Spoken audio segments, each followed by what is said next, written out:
Bonjour et bienvenue. Le message qui va suivre vous est présenté par Impact Centre Chrétien Église de Lille. Nous croyons qu'en l'écoutant, vous serez édifiés, encouragés, transformés et propulsés comme une flèche vers votre destinée en Christ. Pour plus d'informations, veuillez nous contacter au 33 7 83 88 23 16 ou à l'adresse email suivante icc-lille@impactcentrechrétien.com. Nous vous souhaitons une excellente écoute et que Dieu vous bénisse.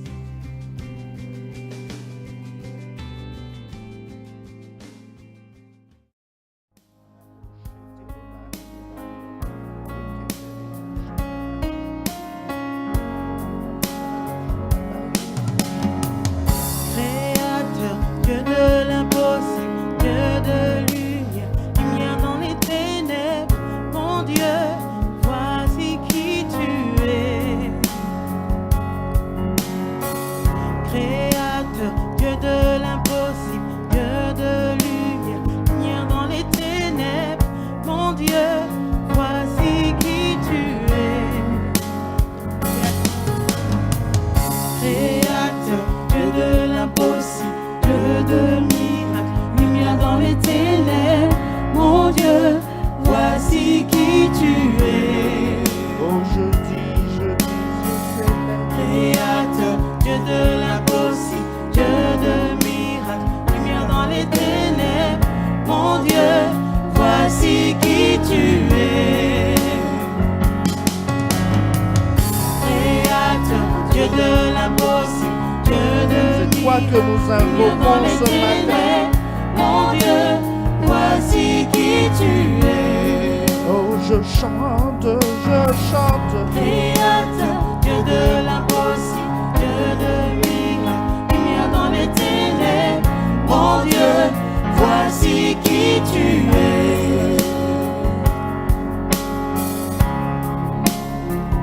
Tu es là, au milieu de nous, nous t'adorons, nous t'adorons. Oh, tu es là.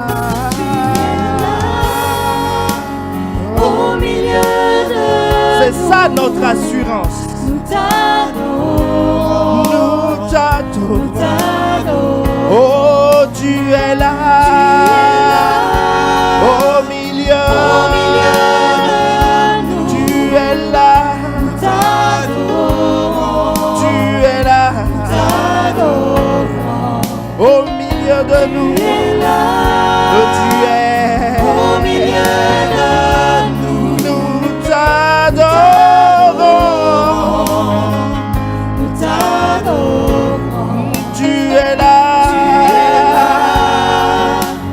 Au milieu de nous, nous t'adorons, nous t'adorons. Tu es là. Tu es Au là, milieu de nos situations. au milieu de nous, Nous t'adorons. t'adorons, nous t'adorons. Ah, commence par l'adorer avec tes propres mots. Avec tes propres mots. Célèbre-le. Parce qu'il est là au milieu de nous. Nous t'adorons, Sharabaheremoshe. Lekatarabasheterebahe. au milieu de nous, nous t'adorons, nous t'adorons. Abosharabahe. Au milieu de nous, nous t'adorons, nous t'adorons. Tu es là. Tu es là. Nous célébrons. À la bouche, à la bouche. Créateur, Dieu de l'impossible, Dieu de miracles, lumière dans les ténèbres, mon Dieu, voici qui tu es. Voilà celui que nous adorons ce matin. Créateur, Dieu de l'impossible, Dieu de miracles, lumière dans les ténèbres, mon Dieu, voici qui tu es. Voilà celui que nous adorons. Créateur, Dieu de l'impossible, Dieu de miracles, lumière dans les ténèbres. Mon Dieu, voici qui tu es. Créateur, Dieu de l'impossible, Dieu de miracles, lumière dans les ténèbres. Mon Dieu, voici qui tu es. Créateur, Dieu de l'impossible, Dieu de miracles, lumière dans les ténèbres. Mon Dieu, voici qui tu es. Parce que nous t'avons invoqué ce matin, le Créateur est ici pour créer une nouvelle vie, pour te faire naître à une nouvelle vie, pour faire naître une nouvelle destinée.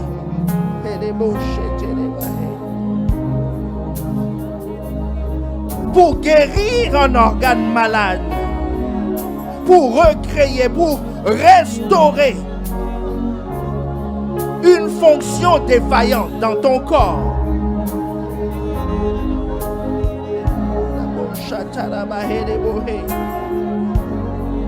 Il est là pour réinitialiser l'âme de quelqu'un qui a été troué par les œuvres de la chair. Il est là pour restaurer ce matin. Le Dieu de l'impossible est ici. De l'impossible pour les hommes. Le père de l'enfant a dit à Jésus, si tu peux.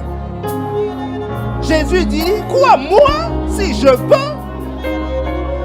Tout est possible à celui qui croit. Il est le Dieu de l'impossible pour toi. Mais en lui, il n'y a que des possibilités. Ce matin, les possibilités de quelqu'un sont restaurées. Tu passes de l'impossibilité à la possibilité. Je ne sais pas dans quel domaine tu as besoin de possibilités, mais je t'annonce que ce qui paraissait impossible hier devient possible à partir d'aujourd'hui. Et quelqu'un dit Amen, Amen. Et reçois cette parole. Et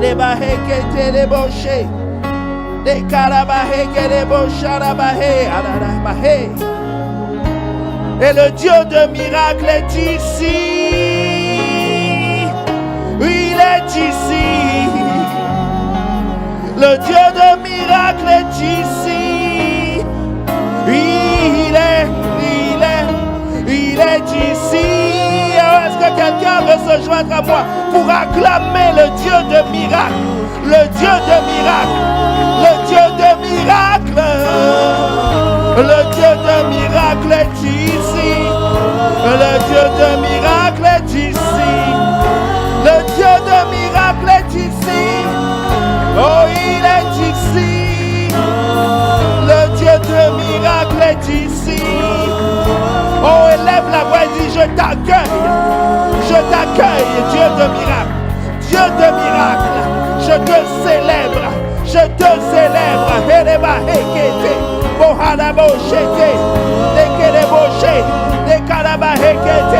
Afin ce que tu as fait. Parce que tu ne sais faire que ça. Des miracles. Des choses extraordinaires. Ah, tu as toute la latitude d'agir. Tu as toute la latitude de faire ton œuvre, parce que sauver quelqu'un c'est un miracle, donner une révélation à quelqu'un c'est un miracle, et tu es ici. Sauver quelqu'un du pouvoir de la mort c'est un miracle, constituer l'église c'est un miracle, et je dis le Dieu de miracle est ici. Oh, il est ici. Ah, le Dieu de miracle est ici. Haraboshete de baherebo, yekatara bahereboshe, yereba hakatara bosha, yereba hekete boshete, harabahekete, harabahekete. Et au-delà de tout ça, de toutes ces choses, Créateur, Dieu de l'impossible, Dieu de miracles, lumière dans les ténèbres, au-dessus de tout ça, à ce que je veux célébrer, c'est que tu es mon Dieu. Tu es mon Dieu.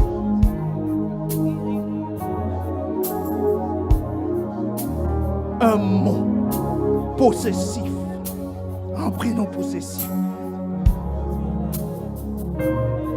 Tu es mon Père. C'est mon Père qui fait ces choses. C'est mon Père qui est la lumière. C'est mon Père qui est le Dieu de l'impossible. C'est mon Père qui est le Créateur.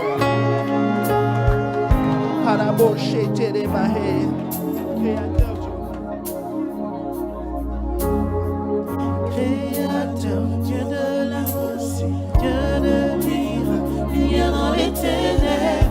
Mon Dieu, voici qui tu es. À nous célébrons. Créateur, Dieu de l'impossible, Dieu de miracles, lumière dans les ténèbres. Mon Dieu, voici qui tu es. À nous célébrons le Créateur, Dieu de l'impossible, Dieu de miracles, lumière dans les ténèbres. Mon Dieu, voici qui tu es. oh, je veux célébrer. Créateur, Dieu de l'impossible, Dieu de miracles, lumière dans les ténèbres. Mon Dieu, voici qui tu es. À la bouche les bahés, les bahés, Créateur, Dieu de l'impossible, Dieu de miracles, à la lumière dans les bouche, ténèbres. Mon Dieu, voici qui tu es. ah, je célèbre le Dieu créateur. Créateur, Dieu de l'impossible, Dieu de miracles, lumière dans les ténèbres. Mon Dieu, voici qui tu es. Voici qui tu es. Voici qui tu es. Voici qui tu es. Voici qui tu es. Voici qui tu Voici es. qui tu es. À la bouche des bahés. Voici qui tu es. Ah, je veux le proclamer. Voici qui Je veux tu le es. célébrer. Voici Ah, je veux le dire, je veux le crier sur tous les toits. qui tu es. Ah, je veux le crier à toute l'agglomération. Je veux le crier partout. Que voici qui tu es. Voici qui tu es. Ah, je veux le crier à qui veut l'entendre. Même à ceux qui ne veulent pas l'entendre, je veux le crier. Et les bahés, les bochés. Ah, je veux que ma vie le crie. Ah, que ma vie démontre. Voici qui tu es. Ah, et les bochés, les bahés, les bochés, les bahés. Et les bahés, qui étaient les bochés, les bahés. Et les bahés, qui étaient les bahés, les bahés. Ah, la bahé, les bochés. Je dis Dieu créateur. Créateur, Dieu de l'impossible, Dieu de miracles, lumière dans les ténèbres. Mon Dieu, voici qui tu es. Oh, je dis créateur, Dieu. Créateur, Dieu de l'impossible, Dieu de miracles, lumière dans les ténèbres. Mon Dieu, voici qui tu es. Ah, je dis. Créateur, Dieu de l'impossible, Dieu de miracles, lumière dans les ténèbres. Mon Dieu, voici qui tu es. Ah, je le dis encore. Créateur, Dieu de l'impossible, Dieu de miracles, lumière dans les ténèbres. Mon Dieu, voici qui tu es. Oh, est-ce qu'il y a quelqu'un ici qui veut le célébrer? Est-ce qu'il y a quelqu'un ici qui est fier de l'avoir pour Dieu? Elebo sharabahe bahe. Elebahe ketelebo shelebahe bahe. Le kataraboshe. Le karabahe de bosho. Yelebahe de boshe. Le kerebahe telebaha.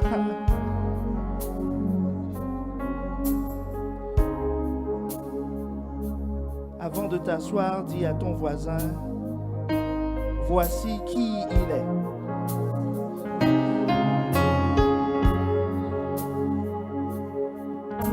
Il est le Créateur, le Dieu de l'impossible, le Dieu de miracles, lumière dans les ténèbres. Et il est mon Dieu. Amen, amen. Bienvenue à Impact Centre Chrétien à Lille. Nous pouvons prendre place. Ne nous précipitons jamais pour prendre place. Nous pouvons prendre place dans cette présence. Parce que le Dieu de l'impossible est ici. Le Dieu de l'impossible est ici.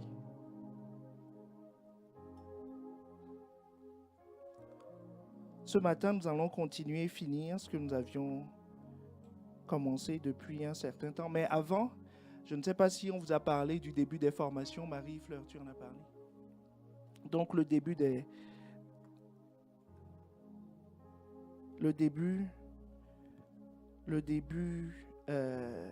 des formations. Donc, nous avons pensé à toutes les situations parce qu'il y en a qui sont difficilement disponibles en semaine parce que, voilà, il y a des contraintes familiales des fois, il y a la distance des fois, il y a toutes sortes de choses. Donc, nous avons choisi de faire deux sessions, une session en semaine et une session le week-end. Ah, je croyais que vous alliez dire Amen. Mais dans les deux cas, ce sera des sessions accélérées parce que nous aurons 2 sessions par semaine. 2 sessions par semaine pour pouvoir finir entre 6 et 8 semaines maximum la formation parce que plus c'est rapproché, mieux. Enfin, c'est l'expérience que nous avons faite la dernière fois. Ça a été profitable. Donc, nous voulons réessayer, voir sur une deuxième promotion si ce modèle fonctionne, nous le garderons. Nous le garderons. Qui a été béni à la dernière session? Voilà. Donc, voilà, vous avez des fruits de ce qui s'est passé. Donc, on peut continuer de cette façon. Donc, il faut vous inscrire et préciser vos jours de préférence, n'est-ce pas? Sur les fiches d'inscription qui sont disponibles auprès de l'accueil. Amen. Amen, amen. Donc, nous sommes toujours en train de cheminer sur discerner le corps de Christ. Vivre Christ au travers de son corps. Que quelqu'un dise vivre Christ au travers de son corps. Donc, la dernière fois, nous avions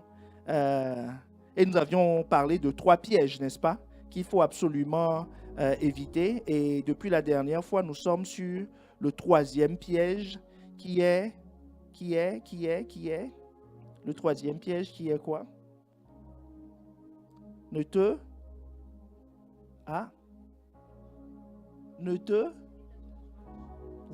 détache pas de la tête ou ne te déconnecte pas de la tête. C'était une petite révision. Donc, ne te coupe jamais de la tête. Retenons, ne te détache pas ou ne te déconnecte pas de la tête. Et nous avions vu la première fois quels étaient comment ce piège fonctionne. Comment ce piège fonctionne. Et la deuxième session, la deuxième partie, nous avons vu les 3 bénéfices. 3 bénéfices. Que quelqu'un dise 3. 3 bénéfices pour lesquels Dieu te donne des conducteurs. C'est très important.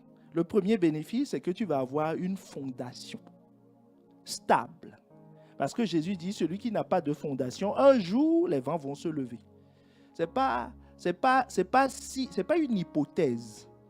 C'est pas une hypothèse. Si un jour les vents se lèvent, non, les vents vont se lever. Le torrent va venir parce que la vie n'est pas un fleuve tranquille. Il y a des secousses sur le chemin. Mais celui qui a une fondation tient. Est-ce que quelqu'un me suit? Celui qui n'a pas de fondation, ce jour-là, s'écroule. S'écroule. Quelle que soit sa force avant. Ce n'est pas la peine de contempler un édifice en contemplant sa résistance apparente. Jéricho était impressionnant. Les murs de Jéricho, c'était impressionnant. Sur les murs de Jéricho, plusieurs chevaux pouvaient courir côte à côte. Donc, c'était comme la muraille de Chine, quoi. Est-ce que quelqu'un imagine le truc? Voilà. Mais le jour, ça n'avait pas de fondation parce que ce n'est pas Dieu qui l'a bâti. Donc, le jour J, ça s'est écroulé. Ça, c'est une chose. Mais Jésus revient longuement sur ça en insistant sur le fait que si ta vie n'est pas basée sur des fondations solides, un jour, ça va s'écrouler. Et je vous ai expliqué que c'est pour ça que la vie de quelqu'un, pendant que je suis en train de parler là, quelqu'un est retourné dans l'histoire et est en train de voir que sa vie est une montagne russe. Ça monte, ça descend. Ça monte, ça descend. Première épreuve, il dit, ma vie de prière est intense. Oui, ça va durer quelque temps. Puis, ça s'écroule. Ah, je vais venir à l'église. Cette année, j'ai pris un engagement. Il commence janvier, février, mi-février, ça s'arrête. Cette année, je vais faire ci. Il commence et puis, ça s'arrête. Là, je vais me consacrer. Je vais sortir du... Il commence et puis ça s'arrête. Ça veut dire que le vent est venu. Le tentateur est passé. La maison n'est pas solide. Ça s'est écroulé. Donc, le problème, ce n'est pas la beauté des murs qui détermine la solidité de la maison, c'est la beauté de la fondation. Et la fondation, c'est la première des choses qu'il faut créer d'abord avant de construire la maison. Personne ne finit sa maison, soulève la maison et pose une fondation en dessous. Vous avez déjà vu ça? Non, on commence par la fondation et on monte, n'est-ce pas? Et donc, il nous faut, Jésus a dit, je bâtirai mon église. Donc, il nous faut comprendre. Si Jésus dit, je bâtirai mon église, ça veut dire qu'il a d'abord posé lui aussi les fondations. Puis après, il a construit sa maison. Est-ce que quelqu'un me suit? C'est logique, non? Il a d'abord commencé, puis après, il a construit. Donc, qu'est-ce qu'il a commencé en premier? Il est important de le savoir. Et Jésus nous donne la clé dans Éphésiens 2, le verset 20, qui était notre thèse de base la dernière fois. Il nous dit, dans Éphésiens 2, le verset 20, est-ce qu'on peut l'afficher, s'il vous plaît? Vous avez été édifiés sur le fondement, que quelqu'un dit sur le fondement. Donc, lui aussi, il a posé des fondations. Il dit, vous avez été édifiés sur le fondement des apôtres et des prophètes. Jésus-Christ lui-même étant la pierre angulaire. La pierre angulaire de l'édifice. Donc, la norme de l'édifice, c'est Jésus. Est-ce que quelqu'un me suit? L'unité de mesure de l'édifice, c'est Jésus. Mais le reste de la fondation, c'est des hommes. Les prophètes et les apôtres. C'est des hommes. Donc, si c'est lui la pierre angulaire, ça veut dire que c'est des hommes à l'image de Christ. Ce n'est pas n'importe quel homme. Ce n'est pas quelqu'un que tu croises dans la rue et il dit, moi je suis prophète des nations ou je suis apôtre des derniers jours, suis-moi. Si tu le suis, déjà que les fondations avant, c'était pas là. Est-ce que quelqu'un me suit? Donc, c'est des hommes, certes, mais d'un type particulier, qui sont alignés sur la pierre angulaire, qui ressemble à la pierre angulaire, parce que c'est la pierre angulaire qui est forte. Est-ce que quelqu'un me suit? Pierre, comme si on prend l'exemple de Pierre comme apôtre, bon, il a déjà renié Jésus. Il a déjà essayé de couper une tête. On ne peut pas construire sur lui. Mais Pierre à l'image de Christ, on peut construire sur lui. Est-ce que quelqu'un me suit? Pierre à l'image de Christ, on peut construire sur lui. Il a porté l'église. Si toi et moi, on est là, c'est qu'il a été solide. Que les vents se sont levés, l'église ne s'est pas écroulée. Est-ce que quelqu'un me suit? Donc, quand nous parlons de tête, la tête a des caractéristiques. La tête a des caractéristiques que je te donne rapidement. Parce que ce n'est pas notre sujet. Mais il est important que tu le saches, pour que tu saches reconnaître en ville, que tu saches reconnaître dans ta vie les têtes inspirées, pas les têtes autoproclamées. Les têtes que Dieu a choisies. D'accord? La première des choses, c'est quelqu'un qui a la révélation de Christ. Quelqu'un ne peut pas te dire, je travaille chez Coca-Cola, il ne connaît rien de chez Coca-Cola. Il y a un problème. Lui-même, il a la révélation de Christ. Il connaît la pierre angulaire. Si tu arrives, on dit, tu es dans la fondation, il dit, oui, moi je suis apôtre des nations. On dit, où est la pierre angulaire? Il dit, quelle pierre angulaire? Vous parlez de quoi encore? Il doit connaître la pierre angulaire. Est-ce que quelqu'un me suit? Il doit connaître la pierre angulaire. C'est très, très important. Il doit connaître la pierre angulaire. Donc, l'apôtre est quelqu'un qui connaît la pierre angulaire, la révélation de Christ. C'est quelqu'un avec qui Dieu est. Critère très important. Je ne dis pas quelqu'un qui prie ou qui prêche la parole.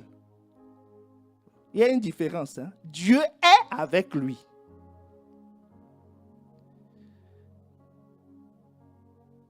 La Bible nous dit que Samuel grandissait, Dieu, l'Éternel, était avec lui. Il ne laissait tomber aucune de ses paroles.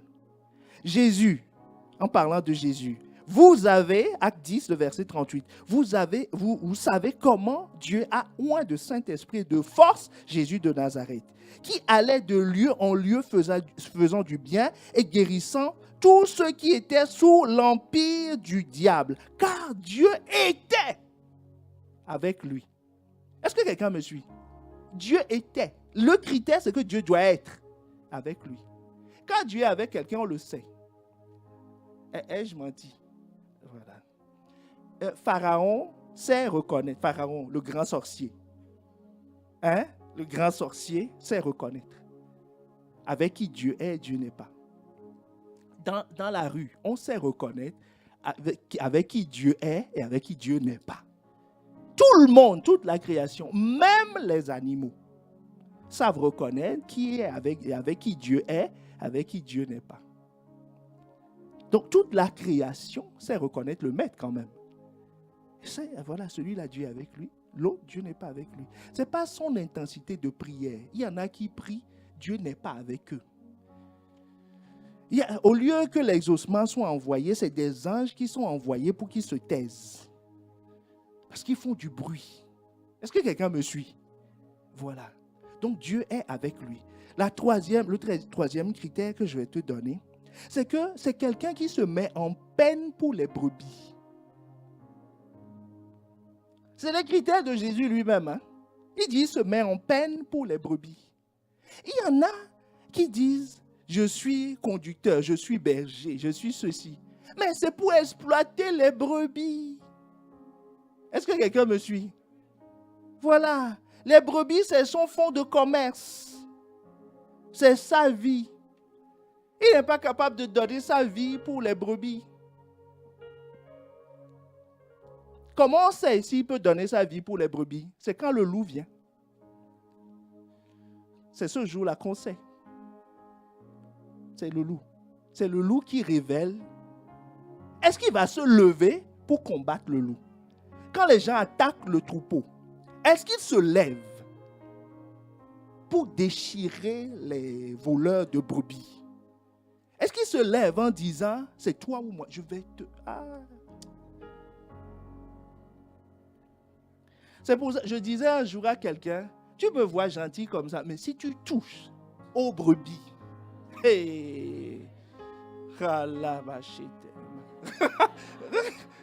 si tu touches aux brebis, tu vas me découvrir sous un nouveau jour. Et le jour et la nuit. et le jour et la nuit. C'est-à-dire, je vais te combattre jusqu'à mes dernières forces. Est-ce que quelqu'un me suit? Jusqu'à mes dernières forces. Enfin, dernière force, il n'y en a pas. Ma force est éternelle.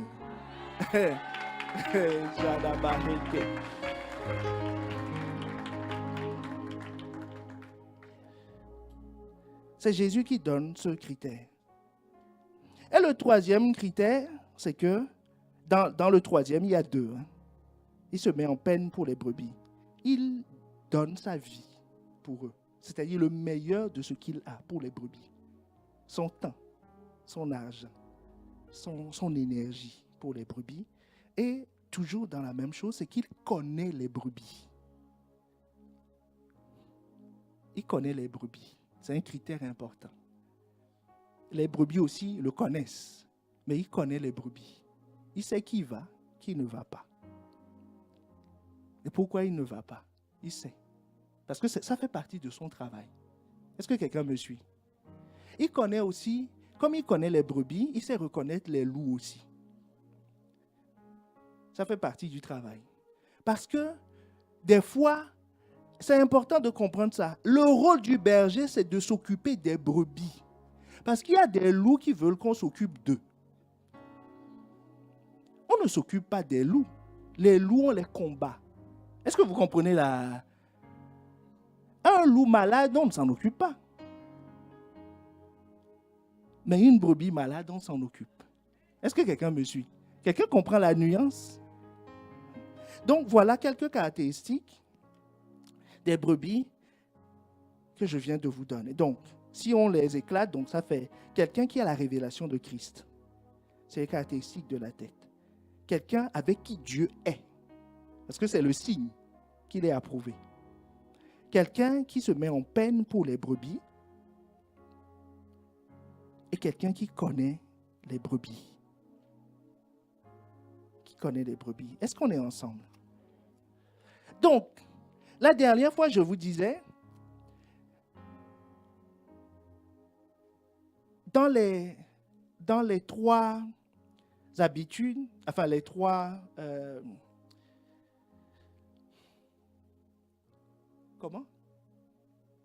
Les trois bénéfices. Dans les trois bénéfices que nous avions identifiés, nous avons parlé de la fondation, n'est-ce pas? Nous allons repartir de la fondation, parce que c'est capital. C'est capital. Donc, la fondation, ce n'est pas que les autres ne sont pas importants. Hein? On est d'accord, hein? Tout est important des trois. Donc, le premier bénéfice, c'est une fondation. Le deuxième bénéfice, c'est de là que tu as la parole prophétique. Et la parole prophétique fait tout. D'accord? Ça transporte tes bénédictions, transporte ta connaissance, transporte ta destinée. Tu es libéré dans ta vie. Est-ce qu'on est ensemble? Très important de comprendre ça. Et la parole prophétique, je vous disais, ça ne se prend pas. Ça ne se prend pas. Il a demandé à l'ange de lui donner le petit livre. L'ange dit, non, ouvre la bouche. Et on lui a dit, voilà, dans cette catégorie, ouvre la bouche là, il y en a, c'est juste une parenthèse, hein, qui font plusieurs usages du livre. Alors, il y a la catégorie de ceux qui veulent des pommades, dont on parlait hier à la rencontre des stars. Les pommades, c'est quoi? Je vois la parole prophétique, mais je ne veux pas l'avaler. Je veux juste l'appliquer comme une pommade sur un de mes problèmes. D'accord? J'ai des problèmes de finances, je prends la parole, je l'applique sur finances. Donc, ça ne diffuse jamais dans le reste de ma vie. C'est pour ça que les gens ont des fois, parce que là, c'est vraiment des fois, une solution dans un domaine, mais tout le reste, ce n'est pas des chrétiens. Enfin, c'est tout le reste de leur vie, aucune influence de la parole. Est-ce que quelqu'un me suit? Voilà, parce que lui, il applique des pommades. Ça n'existe pas dans l'officine du ciel. Soit tu manges ou tu te trompes toi-même. D'accord? Donc, il applique une pommade.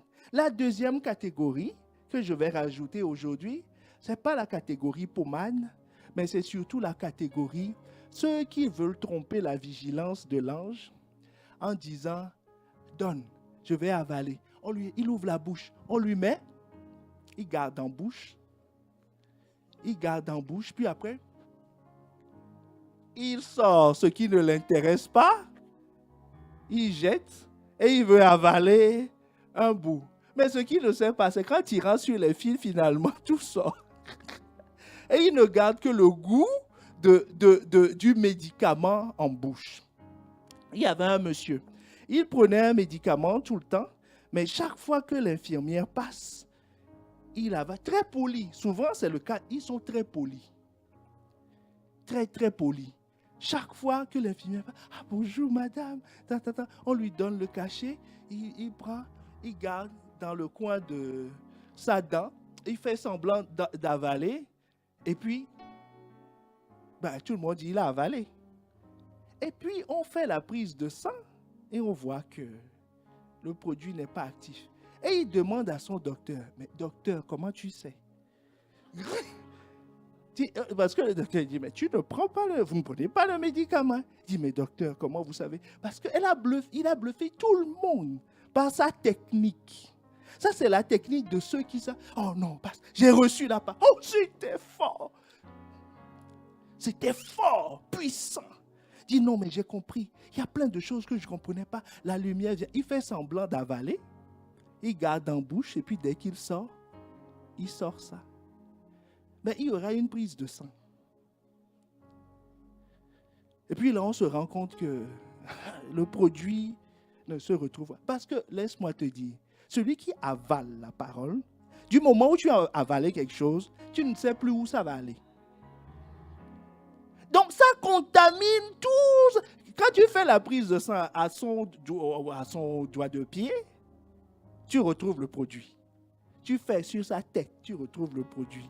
Ou que même dans ses os, tu retrouves le produit. Donc il est contaminé de partout. Donc quand quelqu'un, la parole n'arrive pas à contaminer toute sa vie, soit c'est une pommade ou c'est un comédien. Est-ce que quelqu'un me suit? C'est une pommade ou c'est un comédien? Il y a un problème. Tu ne peux pas avaler le comprimé. On cherche le comprimé, on ne trouve pas. C'est parti où? C'est pour ça que quand on avale la parole, ça contamine toute la vie de la personne. C'est pour ça, hier, il y avait eu 3 témoignages. Des gens sont venus pour un problème X. Ils sont ressortis avec des solutions dans d'autres domaines. Est-ce que tu comprends ce que je veux dire? Parce qu'ils ont avalé la parole. Est-ce qu'on est ensemble? Ils ont avalé la parole. Donc, c'est cette parole-là que le diable veut voler. C'est pour ça qu'il ne veut pas que tu aies un lien avec la tête. Parce que c'est ça qui transforme les vies. Ce n'est pas la lecture de la Bible, hein? C'est le livre le plus lu au monde. Bien sûr qu'il faut la lire pour trouver la parole prophétique. C'est évident. Mais ce n'est pas la lecture. Le diable lui-même cite à Jésus qu'il a été écrit à ton sujet. Donc, il lit ça très bien. Il lit ça très bien. Un jour, il y a un frère qui croyait que la Bible peut chasser un démon. Donc, il a pris la Bible. Il disait à personne, au nom de Jésus. Au nom de Jésus. Et le démoniaque reculait, criait. Ah! Et puis, arrivé à un moment, le démon s'est arrêté et a dit, oh, toi aussi, arrête ton jeu. Est-ce que quelqu'un me suit? C'est la puissance contenue dans la parole qui fait la différence. Et la puissance contenue, c'est cette parole. C'est là ce qui est révélation. C'est ça qui change une vie. L'apôtre Paul a lu ça, étudié ça toute sa vie. Et au final, il dit que je manquais de foi. Est-ce que quelqu'un me suit? Donc ça veut dire qu'il n'a jamais compris le fond. C'est après qu'il a compris le fond. Donc c'est cette parole, c'est pour ça que le diable envoie des loups déguisés en agneaux pour t'empêcher de recevoir cette parole qui permet de produire du fruit dans une vie. Est-ce que quelqu'un me suit? Je le dis pour te mettre en colère, pour que tu te lèves contre les loups, parce qu'il veut te tuer. Est-ce qu'on est ensemble? Donc, il y a dans cette histoire, pour pouvoir recevoir cette huile, recevoir cette révélation, recevoir cette parole prophétique, tu as besoin d'une connexion intime avec la tête. Pas d'une connexion quelconque, hein, intime avec la tête. Pour pouvoir recevoir ce produit précieux. Cette connexion intime, tu en as besoin parce que c'est le fondement de l'Église. Est-ce que quelqu'un me suit? C'est le fondement de l'Église. Si tu n'as pas un lien solide avec le fondement, regardez, j'ai une chaussure, je suis sur cette estrade. Si un vent souffle, est-ce que je serai emporté ou pas? Est-ce que je serai emporté ou pas? J'ai une chaussure juste. Voilà l'adhésion que j'ai avec l'estrade. Si un vent souffle, est-ce que je serai emporté? Mais est-ce que ce mur qui est coulé sur la dalle de béton qui est en dessous, il y a un lien important entre les deux? Si le vent souffle, vous croyez que le mur va partir sans la fondation? Si le mur s'écroule, c'est que la fondation est partie. Vous comprenez ce que je veux dire? Voilà. Donc, qu'est-ce qui distingue ce mur de moi? Pour moi, c'est ma chaussure parce que la friction n'est pas assez forte. Il n'y a pas un lien suffisamment intime, c'est juste posé dessus. Est-ce que quelqu'un me suit? Donc, pour que tu ne sois pas emporté par la fondation, enfin par le vent et les torrents, tu dois avoir un lien très intime avec la fondation, pas juste posé dessus. Est-ce que quelqu'un comprend de quoi je dis? Je parle. Ce n'est pas être à côté de la fondation, c'est avoir un lien intime, sinon tu seras emporté.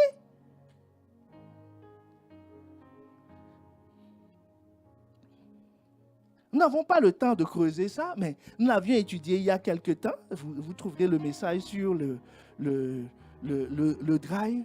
C'est pour ça que la technique que Jésus, Dieu a trouvée, pour que tu sois intimement lié à la fondation, c'est que la fondation et le mur doivent être faits de la même matière, coulés dans le même moule. C'est la seule façon. Si c'est des vis, ça va s'arracher après une certaine pression.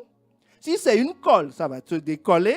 Quelle que soit l'astuce utilisée, si c'est une pierre posée dessus, dès que la force qui vient est supérieure au poids de la pierre, ça va tomber.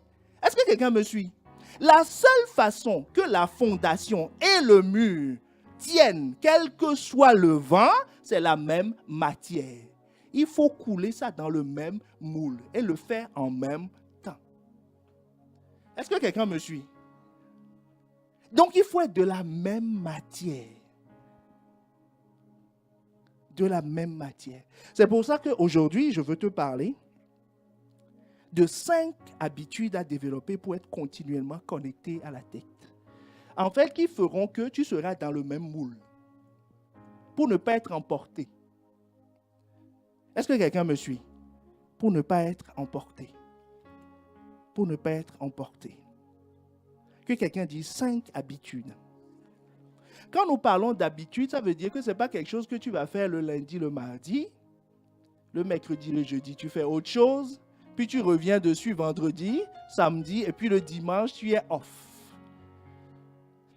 Est-ce qu'on se comprend?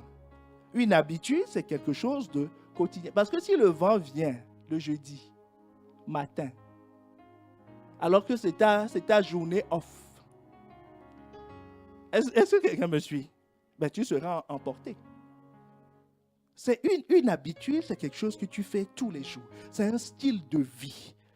C'est un caractère, c'est une attitude, une attitude permanente qu'on développe. Est-ce qu'on est ensemble? Donc, 5 habitudes. Nous insisterons sur la 5e habitude.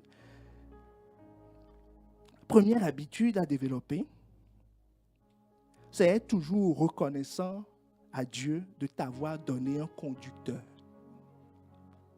C'est une attitude. C'est une attitude, une habitude à développer. Être reconnaissant d'avoir un conducteur. Quelqu'un se dit, oh, pourquoi je vais être reconnaissant? C'est moi-même qui l'ai choisi. C'est moi qui ai choisi de venir, non? Hein? C'est moi qui ai choisi de venir, non? Mais en fait, tu ne choisis pas. On te donne. C'est un don. divin. Allons dans Éphésiens 4, le verset 11 à 12. Nous le lirons dans la version français courant, Bible du français courant. C'est lui qui a fait des dons particuliers. Que quelqu'un dise dons particuliers aux hommes. Alors, la suite dit des uns, il a fait des apôtres, d'autres des prophètes, d'autres encore des évangélistes, des pasteurs et des enseignants. C'est ainsi qu'il a rendu le peuple de Dieu apte à accomplir son service pour faire croître le corps de Christ. Dans la version Parole de vie, il dit « Ces dons aux hommes sont variés ». Parlant de Christ, hein, c'est Christ qui a donné. Est-ce que quelqu'un me suit? Donc, avoir un de ces 5 individus, si tu vois ça, tu dois commencer à dire « Merci Seigneur ». C'est un don, c'est un cadeau, un don du ciel. Ça veut dire que celui, on n'a pas le temps de rentrer dedans. Une des malédictions, c'est d'être privé de conducteur. C'est une malédiction.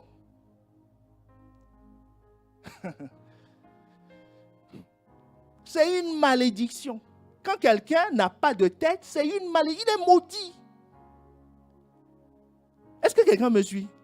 C'est une malédiction. Donc là, c'est un don. C'est un don de Dieu. Un don de Dieu. Autrement dit, rejeter ce don veut dire rejeter Dieu lui-même. Est-ce que quelqu'un me suit? Il dit, tout ça, c'est pour te rendre apte au service et pour le développement du corps de Christ. Vous savez, certains refusent le don de Dieu, puis après, ils demandent à Dieu autre chose. Hein? Ton fils, il vient, tu lui dis, je te fais don, je ne sais pas, je finance tes études, c'est mon don. Il dit non, je n'en veux pas. Et il revient après, il dit, je cherche une chambre. Il dit, mais c'est contenu dans le premier don que je t'ai fait. Je t'ai tout donné. Je t'ai donné l'essentiel pour ton développement, pour ton déploiement. Les gens refusent ce don et disent, Seigneur, bénis-moi. Fais-moi connaître ta parole. Je veux croître. Mais il dit, mais je t'ai donné. Est-ce que quelqu'un me suit? Après, il vient, il prie. Il dit, non, je prie pour que Dieu me parle, m'indique où je dois aller, où je dois être. Il dit, mais je t'ai donné. Est-ce que quelqu'un me suit? Mais tu dis, non, Dieu, ce n'est pas ça que je veux. Moi, je cherche la croissance spirituelle. Il dit, mais la croissance spirituelle, c'est lui. C'est eux. Est-ce que quelqu'un me suit? Il dit, non, non, non, non, Seigneur, je vais aller prier. Je vais prendre 40 jours de jeûne. C'est 40 jours de régime. Je vais prendre 40 jours de jeûne. Seigneur, parle-moi, inspire-moi. Il dit, mais je t'ai donné. Que veux-tu que je te donne? Est-ce que quelqu'un me suit? C'est un don. Rejeter ce don, c'est rejeter Dieu lui-même et rejeter la solution de Dieu. Donc après, tu vas te débrouiller. Mais ce ne sera pas ton cas au nom de Jésus. Parce que si cette parole t'est annoncée, c'est pour que tu reçoives, que tu apprécies, que tu chérisses ce don. Que chaque matin, quand tu te lèves, tu dis, Seigneur, merci de m'avoir fait un don, de m'avoir donné des conducteurs pour prendre soin de moi. Est-ce que quelqu'un me suit? Et ce qu'il faut savoir aussi, c'est que, vous savez, là, pourquoi celui qui rejette ça a tout perdu? Parce que nous avions vu la dernière fois qu'il n'y a pas d'autre solution. Est-ce que quelqu'un me suit? Dieu dit, je n'ai rien d'autre à te donner que ça. C'est ce que nous avions lu dans l'histoire de l'homme riche et du pauvre Lazare. Parce que l'homme riche, quand il est mort, il est allé en enfer. Il a vu le pauvre Lazare qui s'est retrouvé au paradis. Il a dit, ici c'est trop chaud. Et c'est tout le temps l'été, la canicule ici. Donc il a dit, est-ce qu'on peut envoyer quelqu'un sur terre Parce que si, il dit, j'ai encore des frères et sœurs, si quelqu'un sort des tombeaux, ou quelqu'un fait une apparition fracassante pour les impressionner, pour dire, faites attention, donnez votre vie à Christ, soyez en règle avec Dieu, sinon vous irez en enfer, ils croiront. C'est ce que nous pensons tous. C'est logique ce qu'il dit. Vous voyez, même au séjour des morts, on ne perd pas la tête. Hein. Est-ce que quelqu'un me suit? On ne perd pas la tête. Parce que ce qu'il dit, c'est tout à fait logique. En disant non, il faut que je sois confronté à une situation. Non. Il dit non. Abraham lui explique, il dit, monsieur l'homme riche, même si quelqu'un se réveille du séjour des morts et vient prêcher l'évangile, ils ne croiront pas. Est-ce que quelqu'un me suit? Ils ne croiront pas. Ils n'ont qu'à écouter les Moïse donc, et les prophètes qui sont sur terre. Donc ça veut dire que Dieu n'a pas d'autre solution. Est-ce que quelqu'un comprend de quoi je parle? Dieu n'a pas d'autre solution. Parce que là, c'est Jésus qui raconte l'histoire. Hein? C'est Jésus lui-même qui fait cette révélation. Donc ça veut dire que même dans le séjour des morts, Abraham confirme que Dieu n'a pas d'autre solution que ceux qu'il a donnés. Est-ce que quelqu'un me suit? Que Dieu t'accorde d'avoir des conducteurs. Parce qu'il n'a pas d'autre solution. Il n'a pas d'autre solution pour une vie, si ce n'est ça. Deuxième habitude que tu dois garder, donc première habitude, c'est être toujours reconnaissant. Que quelqu'un dise reconnaissant. Donc du matin au soir, tu dois danser sur ça, disant Seigneur, merci. Oh, merci. On dit pourquoi, à quoi ça sert? Tu dis, je ne sais pas encore, mais j'ai reçu un don. Parce qu'il ne faut pas attendre d'ouvrir le paquet avant de commencer à dire merci. N'est-ce pas? Quand tu reçois le paquet, tu commences à dire merci déjà. Surtout venant de quelqu'un comme Dieu, tu te dis, je ne sais pas ce qu'il y a dedans, mais ça doit être extraordinaire. Donc maintenant, en ouvrant le paquet, tu vas reconnaître, tu vas voir, deuxième habitude que tu dois développer, c'est toujours reconnaître que j'ai besoin d'un conducteur. Parce que la première cause de renvoi des cadeaux, c'est quoi? Les gens reçoivent le cadeau et trouvent que ça ne correspond pas à leurs besoins. Est-ce que quelqu'un me suit? Et il veut renvoyer. Donc on peut danser un peu quand on a vu l'emballage, mais quand on l'ouvre, on dit, c'est encore quoi ce truc? Donc tu rappelles le postier, tu dis, tu vas sur Amazon pour envoyer le colis. Est-ce que quelqu'un comprend de quoi je parle? Donc, le tout, ce n'est pas d'avoir le cadeau. Le tout, c'est de reconnaître que ça correspond à un besoin. Que je sais ou que je ne sais pas. Parce que celui qui t'a envoyé le cadeau te connaît mieux que toi-même. Donc, si tu envoies un cadeau, il ne va pas t'envoyer un cadeau inutile. Est-ce que quelqu'un me suit? Il ne va pas t'envoyer un cadeau inutile. Donc, deuxième habitude, reconnaître toujours que j'en ai besoin. Ça a un rôle clé dans ma vie. L'histoire de Corée, Dathan, Abiram et On, que nous avions étudié au début, les experts en rébellion, les fils du diable, vous vous rappelez? Voilà. C'était quoi leur remarque? Allons dans Nombre 16, le verset 3. C'était quoi leur remarque? Quelle est la première marche de la rébellion? Ils disent, ils s'attroupèrent autour de Moïse, d'Aaron et leur déclaraient, voici, vous exagérez, tous les membres de la communauté d'Israël appartiennent au Seigneur. Et le Seigneur est au milieu de nous tous. Leur question, c'est celle-ci. Pourquoi donc vous, Moïse et Aaron, pourquoi vous deux là, vous vous croyez supérieurs au reste du peuple? Autrement dit, on n'a pas besoin de vous. Est-ce que quelqu'un me suit? On n'a pas besoin de vous, on fonctionne bien sans vous. Dieu est avec nous. Est-ce qu'on est ensemble? Si Dieu est avec nous, on a besoin de vous. Pourquoi faire? Je prie, Dieu me répond. Je lis la Bible, j'ai des révélations. J'ai besoin de toi, pourquoi faire?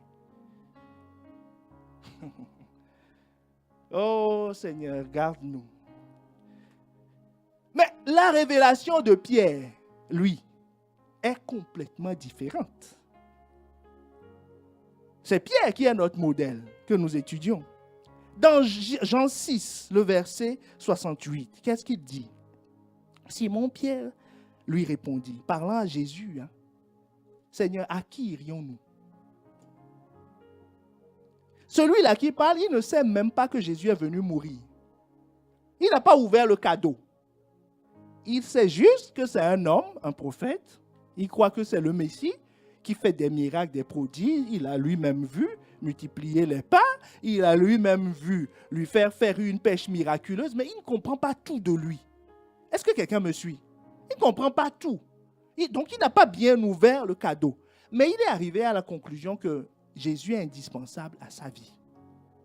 Est-ce qu'on est ensemble? Il est arrivé à cette conclusion. C'est ça, sa révélation. C'est ça qui a changé radicalement sa vie. Parce qu'il se dit, c'est lui l'envoyé de Dieu. C'est lui l'envoyé de Dieu. C'est ça qui a changé la vie de Pierre. Donc, le conducteur a une utilité pour ta vie. Si Dieu te le donne, il a une utilité. Est-ce que quelqu'un me suit? Donc, rends grâce d'avoir un conducteur et sois convaincu qu'il a une utilité. À cause de Dieu. Vous savez, David aurait pu penser que... Parce que le roi David, c'était quoi son problème au début? Il a été oint par le prophète Samuel, n'est-ce pas? Dans des conditions calamiteuses. Pour une élection, pour une onction de roi, c'était calamiteux. On l'a oublié, on est allé le chercher. Dès qu'on l'a oint, même le prophète n'est pas resté longtemps sur place. Dès qu'il a versé, il lui a dit merci. On lui a dit, veux-tu manger quelque chose? Il dit non, faites-moi comment on appelle ça? À emporter.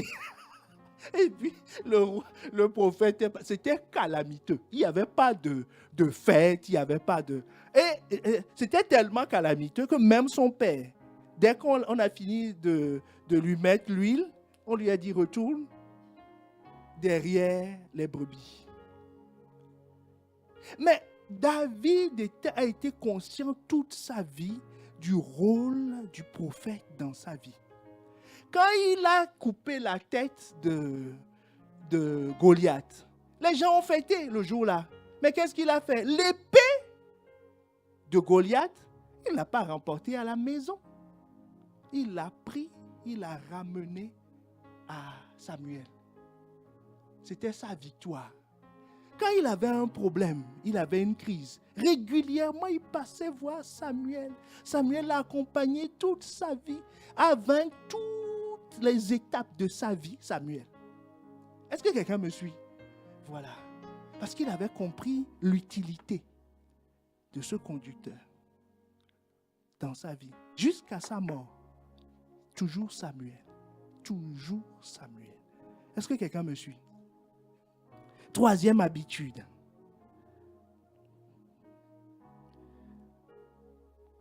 Donc, deuxième habitude, toujours reconnaître que j'ai besoin. J'ai besoin. J'ai besoin. Troisième habitude, toujours dire du bien.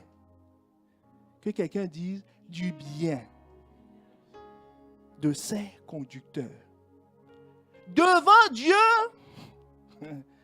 et devant les hommes. En sa présence ou en son. Parce que si tu es en sa présence et devant les hommes, et aussi quand il n'est pas là, mais il faut le dire devant Dieu et devant les hommes. C'est une habitude qu'il faut avoir. Est-ce qu'on est ensemble? L'apôtre Paul dit à Timothée, son fils, donc il lui enseigne les bonnes manières dans le royaume. Est-ce que quelqu'un me suit? Les bonnes manières dans le royaume. Vous lirez 1 Timothée, le premier chapitre, il lui enseigne les bonnes manières. Et au chapitre 2, le premier verset, il dit, en tout premier lieu, que quelqu'un dise en tout premier lieu, je recommande que l'on adresse à Dieu des demandes, des prières, des supplications et des remerciements pour tous les êtres humains.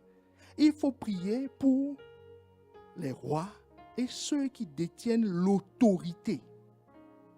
Il dit en tout premier lieu, c'est quand tu dois parler là, tu dois rendre grâce sur tout ce qu'on a cité là, à leur sujet. Dis du bien d'eux devant Dieu. Il ne faut pas se lever et dire, ah Seigneur, qui tu nous as encore donné là? Ah. Donc Dieu va dire, ah, donc tu dis que je me suis trompé quoi. Dieu dit, mais non, c'est pas ce que j'ai voulu dire. Comment je peux pas? Il dit du bien devant Dieu. Parce qu'il te donne les raisons. Il te dit, afin que tu puisses mener une vie tranquille, paisible. La vie de certains est secouée comme la tornade Irma qui est dans leur vie. C'est pas que ça passe, c'est dans leur vie. Hein? Est-ce que quelqu'un comprend la nuance? C'est pas que ça passe. Hein? Eux, c'est leur quotidien. Ils sont secoués. Secoués continuellement à cause de ça. Aucune paix. Une vie tranquille, paisible, respectable. Personne ne les respecte. Femmes et enfants, mari, personne ne les respecte. Parce qu'ils ne respectent pas. Est-ce que quelqu'un me suit? Dis, tu vas m'écouter, je te dis. Oh, parce que lui-même, il n'est pas respectable. Est-ce que quelqu'un comprend de quoi je parle? Il dit, il faut que tu pries. Parce que si le pilote se trompe, c'est un problème de tout le monde. Donc tu dois t'occuper du pilote. De temps en temps, passer. Est-ce que tu veux un petit café? Qu'est-ce qu'il te faut? C'est ta vie en dépend. Est-ce que quelqu'un comprend de quoi je parle? Voilà. Ta vie en dépend. Ta vie paisible, respectable, tranquille. Et, dernier point, ton attachement à Dieu. Est-ce qu'on est ensemble? Ton attachement à Dieu dépend de cette prière. Donc, ce n'est pas la peine de prier, Seigneur, je veux te connaître. Je veux te connaître, ô Paraclet. Saint-Esprit, viens. Il dit, laisse tomber. Il dit, laisse tomber. Laisse tomber. Ton attachement dépend de cette prière. Si tu n'as pas de conducteur, tu ne peux pas être attaché à Dieu. C'est fort, hein? Donc, dire du bien d'eux devant Dieu. Mais aussi devant les hommes. Surtout en leur absence. Parce que devant eux, qui est fou? Ça, c'est que ceux qui sont à un stade avancé dans la rébellion, hein, qui sont déjà devenus les docteurs. Là. Ça, c'est le niveau Corée, Dathan, Abiram et On. Ça, c'est les généraux. Mais quand on est dans la catégorie des 250 là, qu'ils ont recrutés, eux, ils ne diront jamais. Au contraire, ils sont toujours mielleux. Ils brossent toujours dans le sens du poil. Est-ce que quelqu'un me suit? Mais ça revient au même. Parce que Corée, Dathan, Abiram, tout le monde est parti au séjour des morts. Mais le chemin est différent, c'est tout. Le chemin des 4, les généraux, eux, ils sont allés par un vol express. Le sol s'est ouvert et ils ont été engloutis. Mais tous les autres, là, ils sont allés petit à petit. Il y a un feu qui est sorti, qui les a brûlés, où qu'ils étaient dans le camp. Ce n'est pas un incendie du camp, hein? Un feu qui dit, toi, tu as dit quelque chose, donc tu es brûlé. Il dit, toi, tu as dit quelque chose. Ça a fait 250, ils sont tous morts avec leur famille. Et la consigne a été donnée, gare à qui va les toucher. Donc même leurs cadavres, on les a ramassés. Les pompes funèbres ont dit, nous on aime l'argent, mais ça, on n'est pas dedans. On laisse cet argent à qui veut mourir, nous on ne touche pas ces cadavres. Est-ce que quelqu'un me suit? Donc c'est devant Dieu, devant les hommes. Devant les hommes particulièrement à leur absence. Nous allons lire rapidement une histoire que vous trouverez dans Nombre 12, le verset 1 à 15. Nous allons lire que quelques parties. Moïse s'est marié à une femme couchite. Une femme couchite veut dire que sa femme est noire, simplement, pour aller vite. OK? Voilà, parce que c'est descendant de Couche, donc sa femme est noire. Donc, tout le monde disait, mais c'est sa sœur, hein, Myriam, c'est sa vraie sœur, celle qu'il a déposée sur le fleuve, là. Voilà. Et son frère Aaron, on dit, mais, verset 1, ils disent, mais Myriam et Aaron le critiquèrent à propos de ce mariage. Oui, s'il était prophète, il n'aurait pas dû. Oui, ça commence comme ça. Hein. Si c'est un homme de Dieu, il n'aurait pas dû prendre cette décision. Moi, j'aurais fait plutôt comme ça. Voilà. C'est comme ça qu'elles ont commencé. Mais Moïse n'était pas là. Est-ce que quelqu'un me suit? Moïse n'était pas là. Et il dit, deuxième chose, pour rejoindre l'habitude d'eux qu'ils ont violée, c'est que nous n'avons pas besoin de lui. Ils disent, mais verset 2, il dit, le Seigneur n'a-t-il parlé qu'à Moïse? Parce que Myriam, c'est une prophétesse. Est-ce que quelqu'un me suit? C'est une prophétesse reconnue, hein, dans le peuple. Hein. Ce n'est pas une fausse, une vraie prophétesse. Il dit, ne nous a-t-il pas parlé à nous aussi? Qu'ils ont commencé à dire. Donc, ils ont violé l'habitude d'eux. Disant, mais Moïse, il n'est pas indispensable. Hein. Puis en plus, il s'est marié avec... C'est quoi ce truc-là? Puis voilà, ainsi de suite. Et écoute bien, le Seigneur les entendit. Ce qu'ils ont dit dans le secret, réunion familiale sous la tente. Myriam a dit à Aaron, ils se sont couverts, dit, personne n'a entendu cette histoire. Personne n'est au courant de cette remarque. Parce que vous imaginez bien quand Myriam et Aaron voient leur belle-sœur. Elle dit, Séphora de Dieu. Dit, oh, les enfants sont mignons. C'est ce que tout le monde disait. Magnifique. Dit, non, mon frère, l'Égypte ne lui a pas réussi, mais toi, c'est ce qu'il devait dire devant Moïse. Mais derrière, l'Éternel les entendit. Est-ce que quelqu'un me suit? L'Éternel les entendit. Donc, réunion d'urgence. C'est l'Éternel qui a convoqué. Moïse n'est au courant de rien. L'Éternel convoqua une réunion d'urgence. La Bible dit, verset 3, « Oh, Moïse est un homme très humble. » Ainsi de suite. Verset 8. Dieu dit réunion. Donc, Moïse aussi se présente, se demande c'est quoi l'objet de la réunion. Donc, Dieu a sorti le dossier en public. Ça arrive souvent aux gens. Hein? Dieu a sorti le dossier en public. Dit, bon, toi, tu as dit de mon serviteur, ceci, cela. Verset 8. Je lui parle directement en langage clair. Je me montre à lui. Il me voit apparaître devant lui. Alors pourquoi n'avez-vous pas craint de critiquer mon serviteur? Ça va chauffer.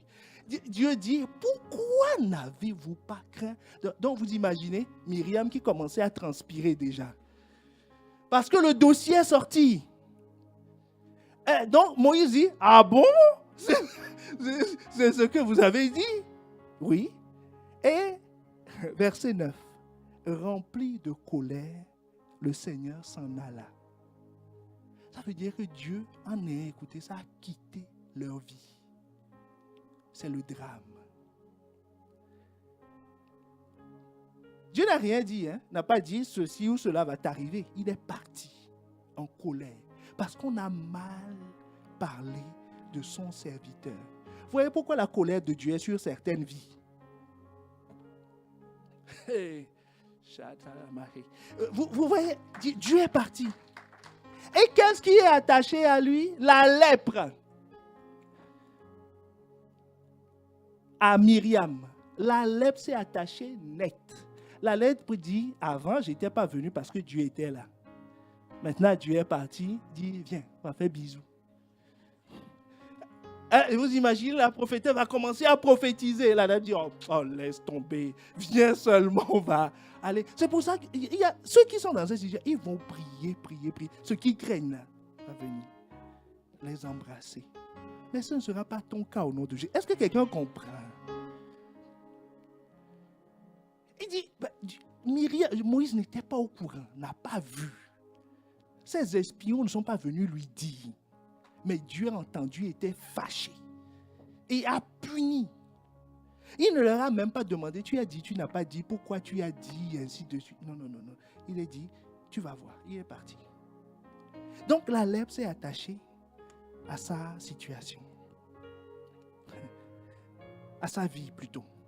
Elle est attachée à sa vie. Donc, Aaron a commencé à demander pardon. Il a dit, non, mais pitié, fais quelque chose. Verset 13. Alors Moïse supplia le Seigneur en ces mots. Je t'en supplie, ô Dieu, daigne la guérir. Dis pitié, fais quelque chose. Ne la couvre pas, enfin ne la laisse pas dans cet état. Le Seigneur lui répondit, si son père lui a craché au visage, ne serait-elle pas couverte de honte pendant 1 semaine? C'est-à-dire, ça va durer un temps. Ça va durer un temps avant que ça ne soit lavé. C'est ce que Dieu lui a dit. Eh bien, qu'elle soit exclue du camp pour 1 semaine aussi. Ensuite seulement, elle sera autorisée à y rentrer. Vous savez, des fois, Seigneur Jésus, des fois, la situation ne se passe pas exact toujours de cette façon. Dieu ne convoque pas toujours une réunion, rassemblant les gens. Tu reçois un SMS, tu dis, Dieu te convoque mardi soir à 19h à l'église, ainsi de suite. Je vous parle de cœur à cœur. Mais souvent, Dieu dit à Moïse que telle personne dysfonctionne, sans qu'il n'y ait aucun élément visible. Est-ce que vous comprenez de quoi je parle? Dieu dit. Donc, la médiation de Moïse, là, le berger le fait souvent parce qu'il sait que la lèpre va venir. Est-ce que quelqu'un me suit? Il sait que la lèpre va venir, il sait que la mort va sévir, qu'il va y avoir des problèmes. Donc, qu'est-ce que Moïse fait? Moïse intercède en faveur de la personne, lui tend une perche. Est-ce que quelqu'un me suit? Lui tend une perche pour qu'il demande pardon, qu'il reconnaisse que j'ai fait ci, comme Aaron a fait. Aaron a dit pitié, Moïse, pardon. Oui, c'est vrai, on a insulté ta femme. Ce n'est même pas Moïse qu'on a insulté. Vous voyez la situation, c'est sa femme. Dit oui, pardon. Donc il tend la perche. Mais le pire, c'est que beaucoup mentent. Ils mentent. Mais ils ne savent pas que c'est une perche qui leur tend. Parce qu'on ne va pas venir te dire, Dieu m'a révélé, je sais que, ainsi de suite. Vous comprenez ce que je veux dire? On te tend juste une perche que tu vas saisir pour que Dieu intercède. Pour que Moïse intercède. Disant, Seigneur, oui, ce que tu m'as révélé là, pitié, éloigne ça de sa vie. Donne-lui une deuxième chance. Permets-lui de se relever. Je sais qu'il a fauté, je sais qu'il a mal parlé de moi, il a fait ceci, il a fait cela. Mais Seigneur, accorde-lui ta grâce. Est-ce que quelqu'un me suit? C'est une histoire biblique. C'est des principes qui sont vrais. La lèpre a été attachée à la vie de Myriam pendant 1 semaine. Parce qu'on a demandé pardon. Sinon, ça va durer toute sa vie. Qu'elle soit la sœur de Moïse ou pas la sœur de Moïse, Dieu ne blague pas avec ça. Qu'elle soit prophétesse ou pas prophétesse, Dieu ne blague pas avec ça. Que ce soit elle qui ait sauvé la vie de Moïse en le déposant sur le fleuve, en le couvrant, en trouvant l'astuce d'aller voir, c'est-à-dire qu'elle ait été utilisée par Dieu ou pas, Dieu n'en tient pas compte. La lèpre sera attachée à sa vie. Est-ce que quelqu'un me suit? Que le Saint-Esprit nous parle. 4e habitude. Donc ne parle pas mal devant Dieu, devant les hommes. Que tu sois vu ou pas vu, ce n'est pas la peine de regarder s'il y a un micro ou d'acheter un brouilleur de signal en disant « Je brouille tous les signaux au nom de Jésus. » Et puis tu dis « Viens, allez, on va. » Est-ce que quelqu'un me suit? Voilà. Cet exemple est explicite parce que ce n'est même pas Moïse, c'est sa femme. Et c'est son choix qu'ils étaient en train de critiquer. Habitude 4. Ne laisse rien s'interposer entre ton conducteur et toi. Est-ce qu'on est ensemble? Ne laisse rien. Parce qu'il doit y avoir une communication. Je vous ai expliqué l'histoire du mur et de la fondation tout à l'heure.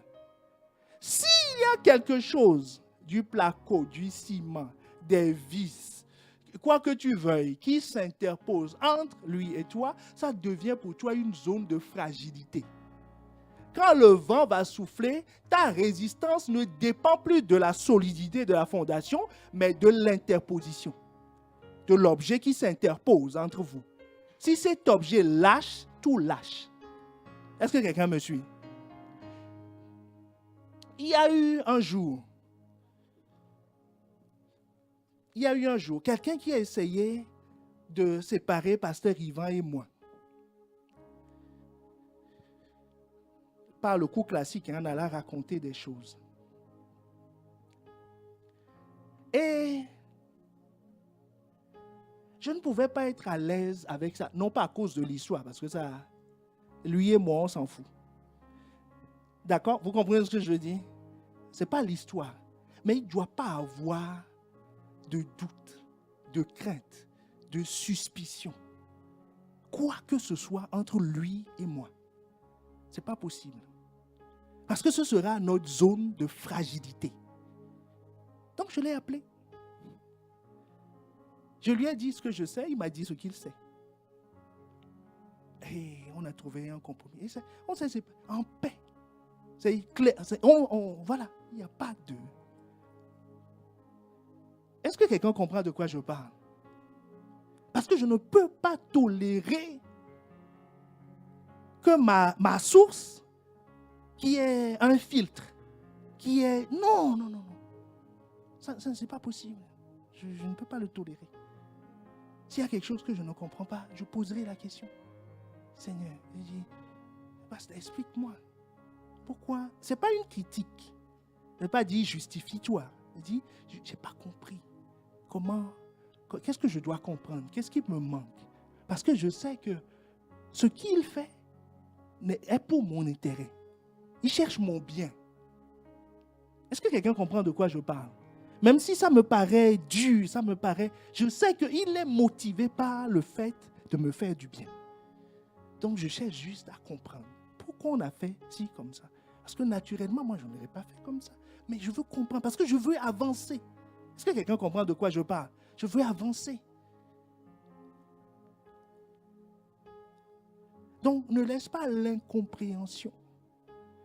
Premier piège. S'interposer entre vous. Et ne laisse jamais quelqu'un semer le doute dans votre relation. Jamais. Jamais. Si quelqu'un vient te dire quelque chose, dis, je vais le dire en public et haut et fort.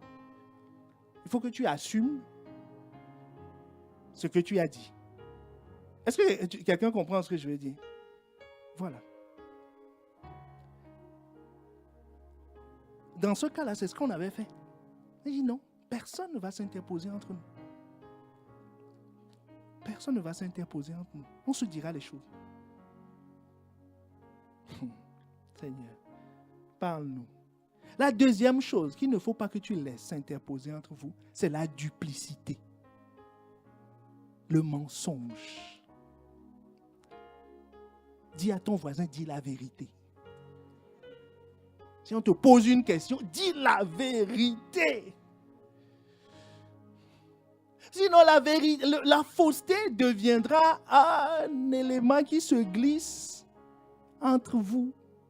Quand le vent va souffler, quand les torrents vont, la vérité, la colle mensonge est très faible, ne résiste pas à plus d'1 kilo. Donc, tu n'as même pas besoin du torrent. Le bruit du torrent déjà. La colle dit, si c'est comme ça, moi ta maison va s'écrouler. Le cas qui nous Je vous explique ça, c'est le cas de Géhazi.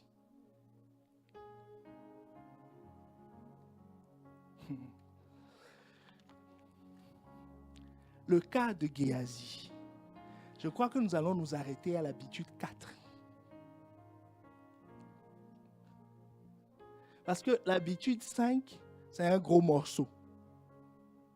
Nous en avons encore pour 1 heure.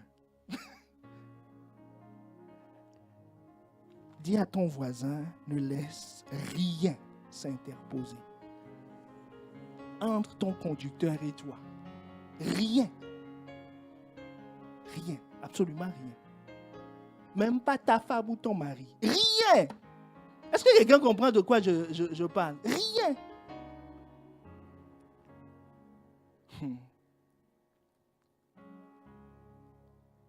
Alors, l'histoire de Géhazi. Écoute bien. Nous sommes dans 2 Rois 5, le verset 20 à 27. Géhazi, serviteur d'Élisée, homme de Dieu. Donc, c'est un petit homme de Dieu, Géhazi. C'est un grand quelqu'un. Se dit en lui-même, voici mon maître a ménagé Naaman ce Syrien, en n'acceptant pas de sa main ce qu'il avait apporté. L'Éternel est vivant. Ah, que quelqu'un dise Alléluia. L'Éternel est vivant. Ça, c'est Géhazi. Le prophète a pris une autre décision. Géhazi lui dit, l'Éternel est vivant. C'est-à-dire, l'Éternel me parle. Ah, il me parle. Le prophète, là, des jours, il ne voit pas clair.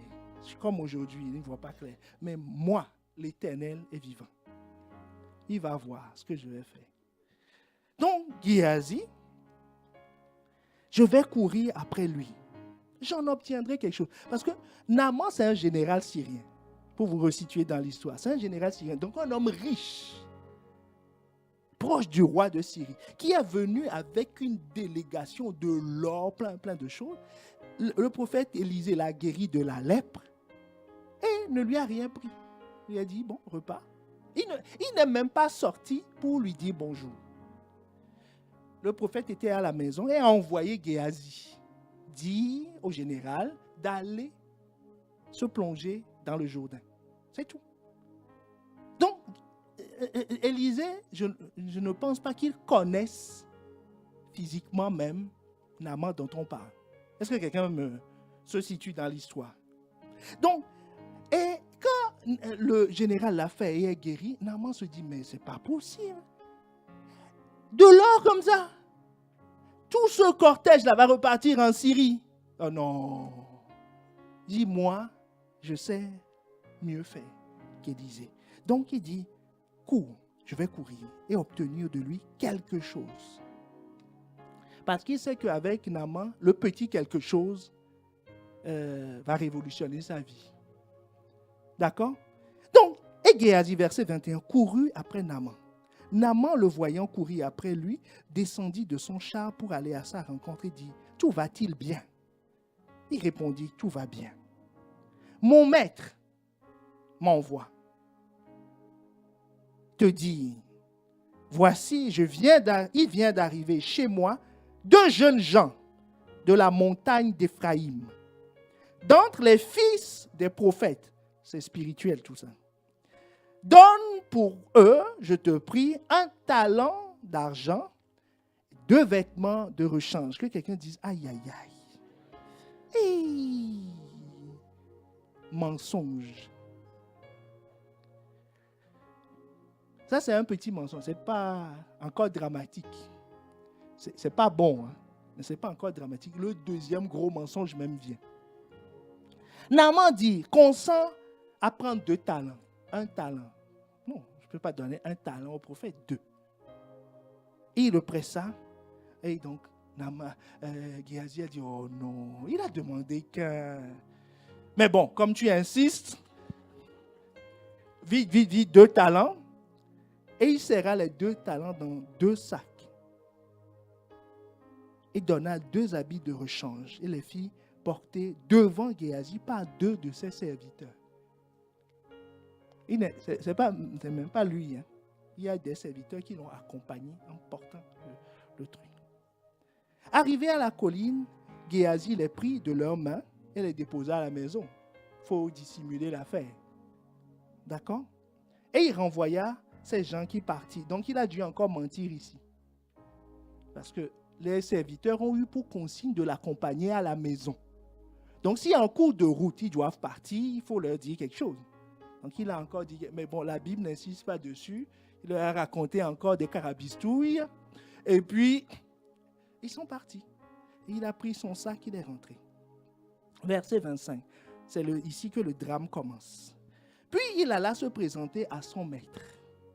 Donc, contact à nouveau. Mais dans la fausseté.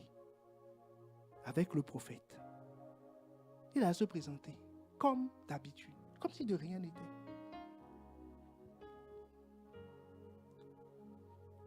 Élisée lui dit, d'où viens-tu, Géasi?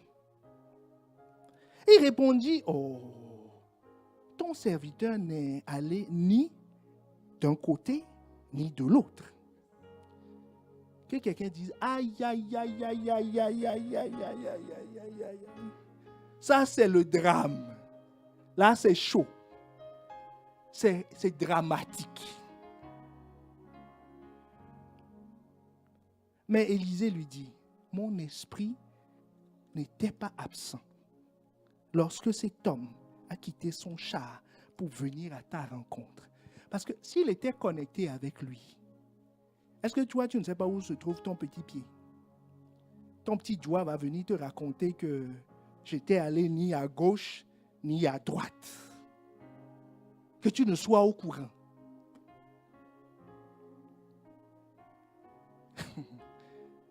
Est-ce que quelqu'un comprend de quoi je parle? Vous voyez pourquoi, quand on est attaché au corps, il faut faire attention. Il faut faire attention. Parce qu'il est connecté à Élisée. Donc, Élisée, le Saint-Esprit peut révéler à Élisée ce qu'il fait. Ce qui est le cas. Donc, Élisée dit, j'étais assis ici, mais je t'ai vu là-bas. Parce que ce que tu ne sais pas, on l'a dit dès le départ, que c'est un problème spirituel.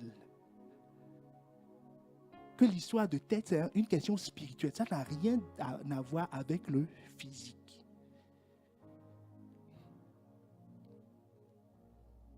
Et Élisée continue. Est-ce le temps de prendre de l'argent et de prendre des vêtements, puis des oliviers, puis des vignes, des brebis, des bœufs, des serviteurs et des servantes? Géasi va dire, oh, Élisée, tu exagères. Moi, j'ai pris 2 talents et 2 habits. Pourquoi tu me parles de vignes, de bœufs et de serviteurs et de servantes? Est-ce que quelqu'un comprend de quoi je parle? Parce que si tu mets le doigt dans le mensonge, tu mentiras de plus en plus gros, de plus en plus extraordinaire. Ça a commencé par des objets, il est passé à des animaux et il est passé à des hommes. Suivez la progression du test. Est-ce le temps de prendre de l'argent et de prendre des vêtements? Premier niveau. Des oliviers, des vignes, des plantes. Hein? Des brebis et des bœufs, des animaux, des serviteurs et des servantes. Est-ce que quelqu'un me suit? Il mentira de plus en plus. C'est ce qu'il est en train de lui dire. Que tu as commencé à mentir, tu mentiras de plus en plus. Et toi-même, tu seras surpris de tes mensonges. Est-ce qu'on est ensemble?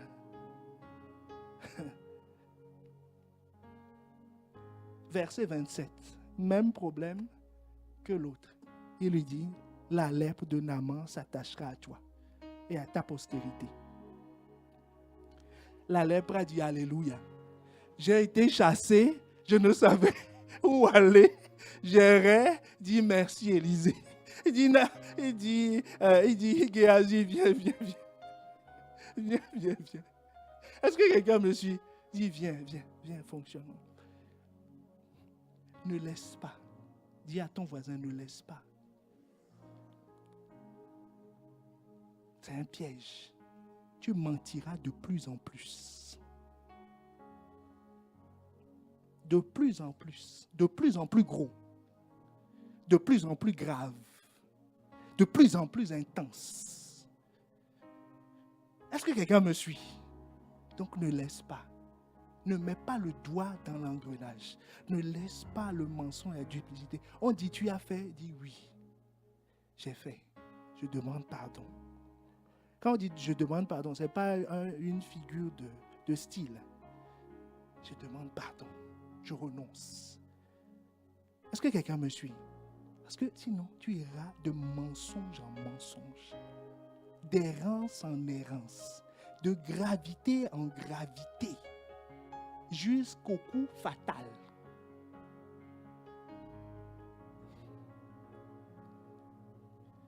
Parce que l'objectif du diable, c'est de t'éloigner. De t'éloigner. De t'éloigner. Ne le laisse pas t'éloigner. Ne le laisse pas t'éloigner. Parce qu'il va te tuer. C'est ça qu'il veut. Il veut te tuer. Il ne vient que pour voler, égorger et tuer. Tout le reste, c'est de la comédie. La finalité, c'est la mort.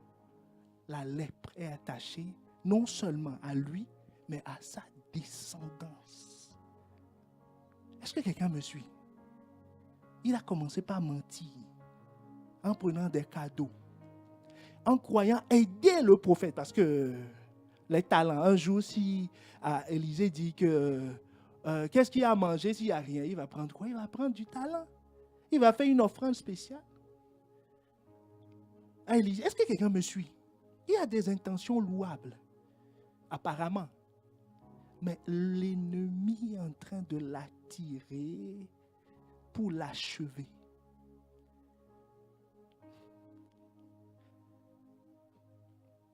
Ne laisse personne. Ne laisse personne. Ne laisse personne t'éloigner. Ne laisse personne t'éloigner. Est-ce que tu veux commencer à élever la voix?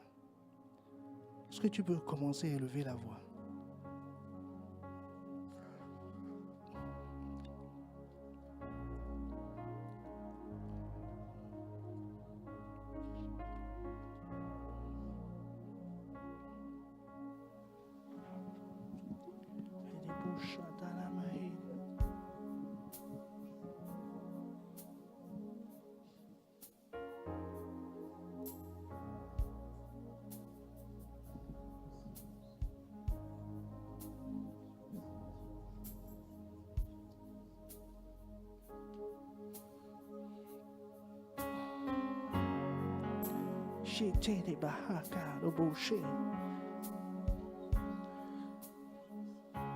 Commence par élever la voix. Commence par élever la voix. Si tu sens dans ton cœur que tu as besoin de te repentir, répands-toi. Répands-toi. Alors que la musique simplement passe. C'est pour te créer une atmosphère de repentance. Une atmosphère, quelqu'un qui a commencé à développer ses habitudes, que le Saint-Esprit te renforce dans ses habitudes parce que tu es sur la bonne voie. Tu ne vas pas te laisser décimer. Tu ne vas pas laisser ta destinée tuer. Parce que c'est ça son objectif. Géasi était promis pour devenir le futur prophète. Sa destinée s'est arrêtée net avec cela.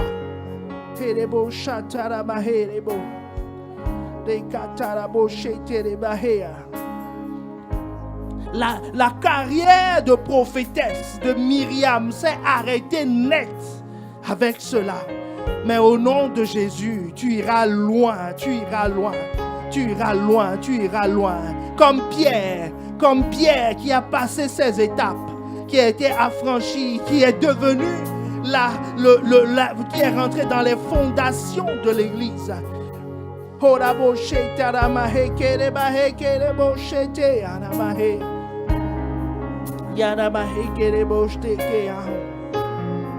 De carabahere bochete halabahe, de katoro bochete rebahe halabahe, de katoro bachere bahe kere boche.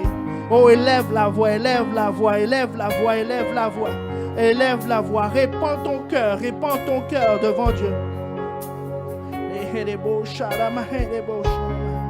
Yakataraboshe, les bahé, les bouchés, les bahé, les bouchés. Les bahé, les bouchés, les bahé, les carabahé. Ah Seigneur, nous implorons ta sagesse, les bahé. Seigneur, ta sagesse pour racheter le temps, pour savoir conduire nos vies. Les bahé, les bouchés. Les catarabohé, les boucharabahé, les bouchés. Les ketelebahé, les bouchatarabahé, les bahé, arabahé. Les keteleboucharabahé, les bouchés, les bahé, ketelebahé. Les helebahakatarabahé, les kelebouchotarabahé, les bahé, ketelebouchete. Ah Seigneur, nous implorons. Harabohé, les bahé, les bahé. Harabosharabahé, les bahé, les harabahé, ketelebouché. Les ketelebahé, les boucharabahé. Oh, élève la voix, élève la voix, élève la voix, élève la voix. Ce matin, le Saint-Esprit est en train de sauver une vie d'une mort programmée. Mais les plans de l'ennemi seront déjoués, déjoués, déjoués, déjoués, déjoués, déjoués. Dans le nom de Jésus, dans le nom de Jésus, il y a une vie qui est rachetée. Une vie qui est attirée, une vie qui est préservée.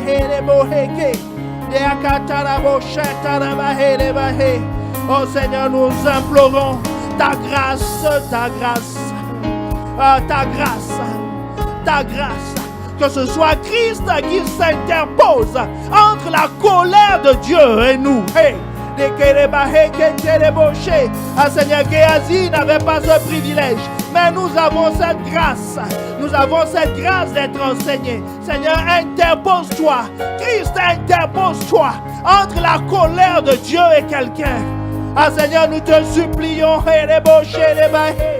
Ah, nous te supplions, Saint-Esprit. Nous te supplions, Saint-Esprit. Nous te supplions. Sauve une vie, sauve une vie, sauve une vie. Tu seras juste dans ta sentence. Tu seras juste dans ton jugement. Mais Seigneur, nous demandons une grâce. Nous demandons une faveur. Une faveur. Une faveur. Une faveur. Une grâce. Un don immérité. Seigneur Jésus, nous demandons. Ah Seigneur, je me tiens ici pour intercéder. En disant, Seigneur, fais grâce. Fais grâce. Fais grâce. Fais grâce. Ne laisse pas la mort décimer. Ne laisse pas la mort décimer ton image. Seigneur, ne laisse pas la mort décider. Seigneur, ceux pour qui tu es mort. Seigneur, nous te supplions. Fais grâce. Fais grâce. Fais grâce. Seigneur, nous nous interposons. Nous demandons, Christ, accorde la grâce. Accorde la grâce. Accorde la grâce à quelqu'un de revenir de ses mauvaises voies. Hey. Oh Seigneur, nous te supplions.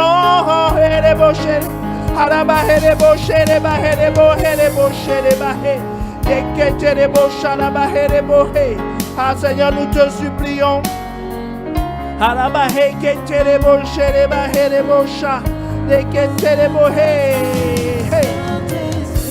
Oh Saint-Esprit, je m'attends. Oh, à toi,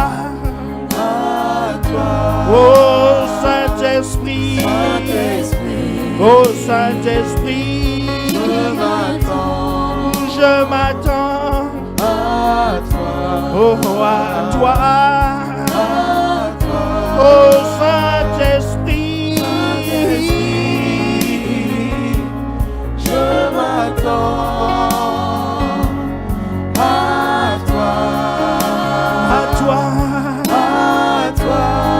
Saint-Esprit, Saint-Esprit, je m'attends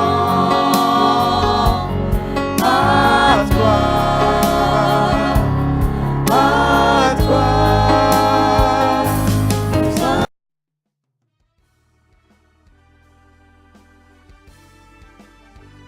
Nous espérons vivement que vous avez été édifiés par ce message. Pour en savoir plus sur notre Église, rendez-vous sur notre page Facebook Impact Centre Chrétien-Campus Lille ou téléphonez-nous au 33 7 83 88 23 16 À très bientôt et que Dieu vous bénisse.